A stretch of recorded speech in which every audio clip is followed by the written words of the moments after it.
প্রত্যেকটা কন্টেনারে কিন্তু পর্যাপ্ত পরিমাণে আলু, পনির এবং এঁচড় দেওয়া হচ্ছে।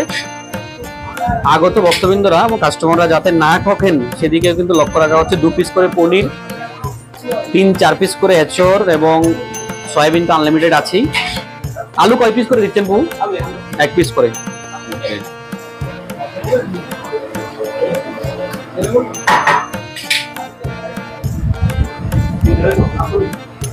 বিকেলবেলা পুরো 1 হাঁড়ি তৈরি করছেন নাকি আরো বেশিও তৈরি করেন?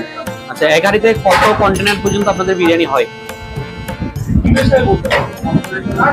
40-50 প্যাকেট বেশি হবে, তাই তো? হ্যাঁ প্রভু, কথা বলতে বলতে আরেকটা প্রশ্ন করে নি। কামধেনুতে যারা নতুন একেবারে জানেন না আপনাদের লোকেশনটা কোথায়, তাদের উদ্দেশ্যে যদি ফুল অ্যাড্রেসটা আপনি একটু বলে দিতেন। Full address Bongaon. আচ্ছা, বনগা রেলওয়ে স্টেশনে আসলো, হ্যাঁ, এসে